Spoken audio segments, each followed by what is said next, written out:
Hi everyone, this is Jelay. So, a day in a life, lilinisin natin ang ating kusina. Ito nga pala ang itsura ng aming kusina nang hindi ko pa ito nalilinisan. Grabe, ang daming hugasin. Ayan na, nakatambak ng ating mga hugasin.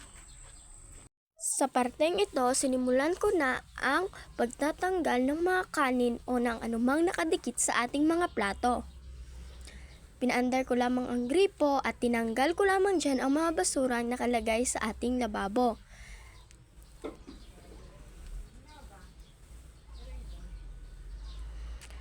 Ang arte ng ate nyo, inisa-isa ang mga plato. Ito lamang ako ng kaunting tubig sa sabon upang bumula ito.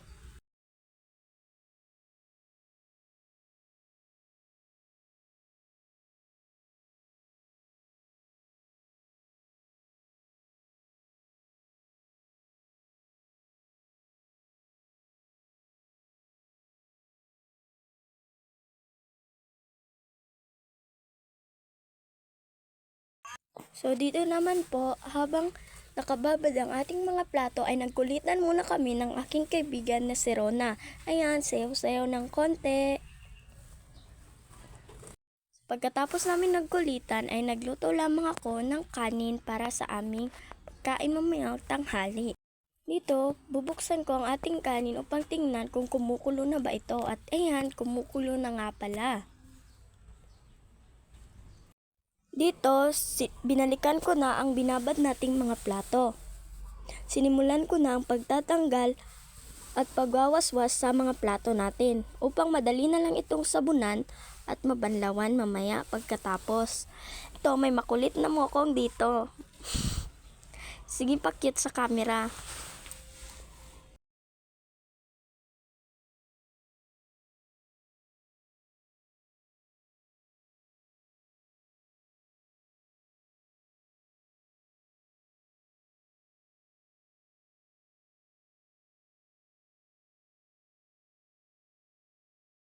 So ngayon, natapos ko na ang waswasan ng ating mga pinggan.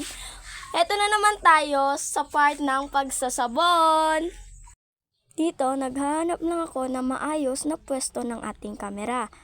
Di ko nga alam kung saan ko ito ilalagay, kung saan ito hindi mababasa. Yan, nakahanap na ako ng maayos na pwesto at sinimulan ko na nga ang pagsasabon. Inuna ko lamang ang mga baso. Ay mali, unahin pa pala ang ating batsa upang malinis ito pag tayo na ay magbabanlaw. Ayan, sinabunan ko na ang ating baso. Diyan guys, kita nyo naman nagsasabon na ako ng ating mga baso.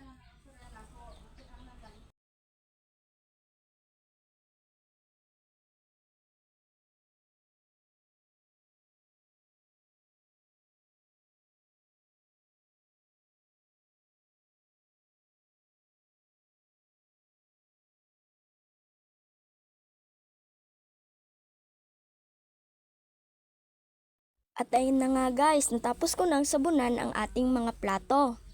Pagkatapos kong sabunan ito ay sa part na naman tayo ng pagbabanlaw. So dyan, babanlawan ko na ang ating mga plato at ilagay na ito sa kanilang lalagyan.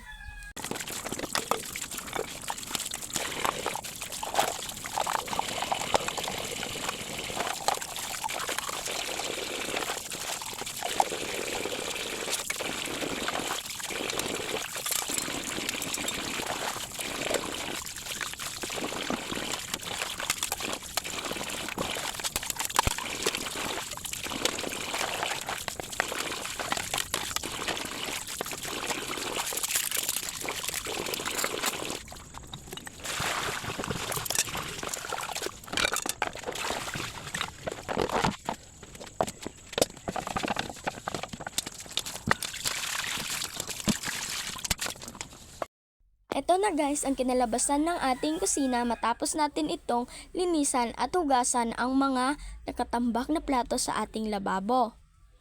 Dito sa party na ito guys, titingnan ko lamang kung luto na ang ating kanin. At ayun guys, luto na pala ang ating kanin. Papatayin ko lamang ang ating gas. Kaya ayun guys, babush, like and subscribe. Bye!